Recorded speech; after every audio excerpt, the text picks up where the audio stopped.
बेईमान खा लुटेरे हमारे समाज के भी और अन्य समाज के लोग जो बुरी नजर दिखा रहे हैं उनको पहचानिए, संगठित होइए और इन बेईमानों का सामना करके उनको खदेड़ने का काम करिए, तब जाकर के समाज का विकास होगा साथियों।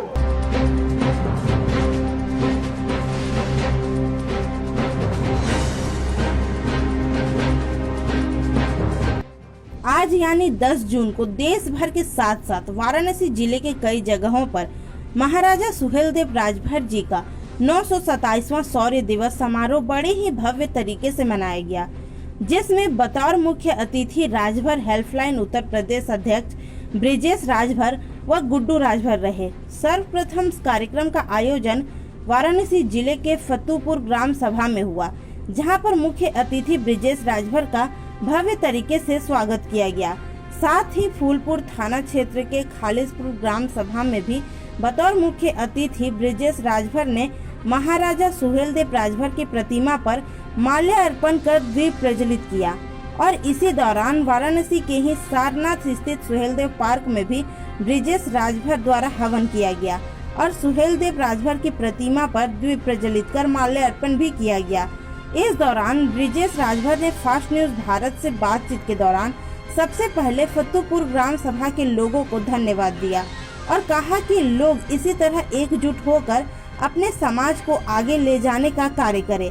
जो राह चक्रवर्ती सम्राट महाराजा सुहेलदेव राजभर जी दिखाए हैं, उन्हीं के मार्गदर्शन पर चलते हुए हम लोग भी अपने समाज को प्रताड़ित होने से बचाएं, ताकि समाज में अशिक्षा, बेरोजगारी जैसी कई जरूरी कार्यों से मुक्ति मिल सके। ब्रिजेश राजभर को लोगों ने अपने बीच पाते हुए जमकर तालियों से उनका स्वागत किया। आपको बता दें कि राजभर समाज में वाराणसी से लेकर जौनपुर तक और जौनपुर से लेकर आजमगढ़ तक, आजमगढ़ से लेकर गाजीपुर तक, मऊ से लेकर देवरिया, गोरखपुर तक बस लोगों की एक ही पसंद है, या यूं कहें कि पूर्वांचल में इस वक्त ब्रिजेश राजभर एक नए समाज सेवक के रूप में तेजी से उभरते नेता व समाज सेवक नजर आ रहे हैं।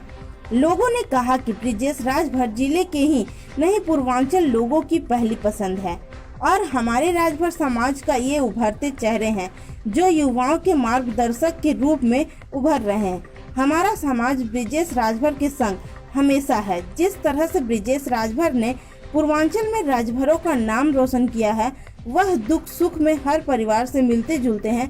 यही उनकी रुचि हमें ब्रिजेश राजभर की ओर खींचती चली आती है। इस दौरान राजभर हेल्पलाइन उत्तर प्रदेश के गुड्डू राजभर भी मौजूद रहे। आइए देखते हैं और क्या कुछ कहा ब्रिजेश राजभर ने। आज कार्यक्रम चक्रवर्ती सम्राट हिंदू राष्ट्र रक्षक सुहेलदेव महाराज जी का आज विजय दिवस 987 आज हम लोग मना रहे हैं, पूरा देश मना रहा है।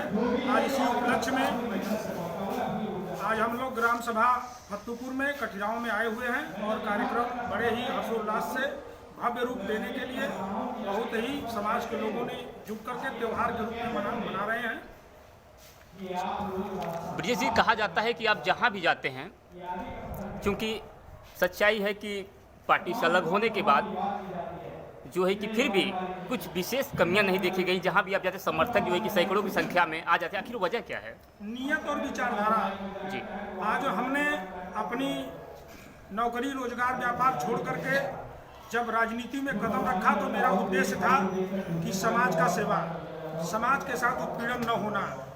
आज राजभर हेल्पलाइन का जो उद्देश्य है हमको बहुत बेहतर और बहुत अच्छा लगा कि स्वास्थ्य, शिक्षा और सम्मान पे जो पहल हो रही है, जो कदम उठाया जा रहा है, उसमें हम युवाओं को जागरूक करेंगे और जागरूक करके समाज के जो विषम स्थितियां हैं, पीड़ित लोग हैं, हमारे जो दुखी समाज के लोग हैं, उनके सम्मान में कहीं से कमी नहीं आनी चाहिए। और अपनी हेल्पलाइन की टीम के साथ हम लोग हर जगह उपस्थित है। राजनीति अलग जगह है, समाज सेवा मेरा उद्देश्य है जी।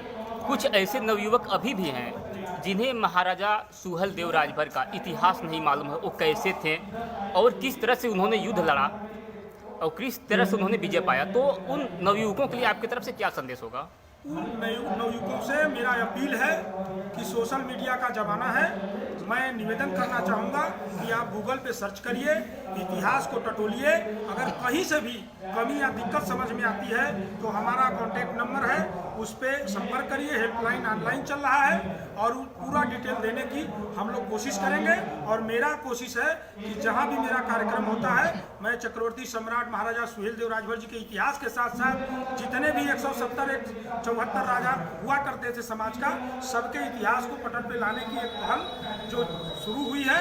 आज हमारे बड़े भाई राजू राजभर जी हैं, बड़े भाई गोपाल राजभर जी हैं, जो कि हमारे मार्गदर्शक के रूप में समाज के लिए हर कदम पे काम करने के लिए पहल कर रहे हैं।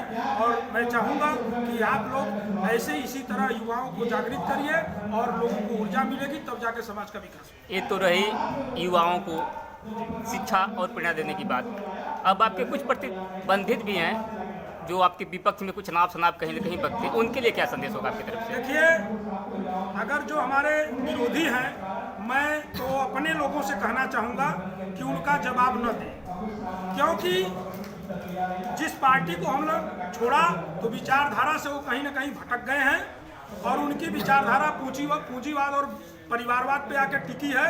और जो विरोधी गलत बातें या विरोध कर रहे हैं या गाली गलौज से बात कर रहे हैं, मैं अपने समर्थकों से आपके चैनल के माध्यम से अपील करना चाहता हूं कि हो सकता है कि माननीय नेताजी का भाषण है, उनका सोच है कि मैं मुख्यमंत्री बनने जा रहा हूं, तो जो हमारा विरोध कर रहे हैं उन लोगों को कहीं ना कहीं ये दिक्कतें आ रही हैं कि हो सकता है कि मुख्यमंत्री अगर बन जाएं तो ऐसे जो गाली दे रहे हैं उनके समर्थक हमको, तो वो हो सकता है कि वो कैबिनेट में न चले जाएं, या वो कैबिनेट में जाने के बाद या कुछ ऐसे गाली गलौज वाले उनके संस्कार वाले बच जाएंगे, तो हो सकता है 2024 में प्रधानमंत्री बने तो ये लोग केंद्रीय कैबिनेट मंत्री में चले जाएंगे। ऐसी सोच को रखने वालों से मैं यही कहना चाहूँगा कि उनका हमारे समर्थक उनका जवाब न दें, वो उनकी मजबूरी है, उनको कैबिनेट में जाना है, उनको जाने दीजिए। उनका सोच उनको मुबारक है, ये उनके संस्कार है, उनका विचारधारा है। हो सकता है सुहेल कर रहा हूँ जिस तरीके से आदरणीय बड़े भाई ब्रजेश राजभर जी ने जब महाराजा सुहेलदेव जी के स्वर्णिम इतिहास को बताया, तो साथियों मेरा ब्लड जो है 100 डिग्री के ऊपर तापमान है। बोलना तो बहुत कुछ है, जाना भी है, कई कार्यक्रम है, और ब्रजेश राजभर जी के बातों में हम अपनी बातों को सहमति देते हुए संचालक महोदय से कहेंगे कि आप आगे का कार्यक्रम देखें। धन्यवाद।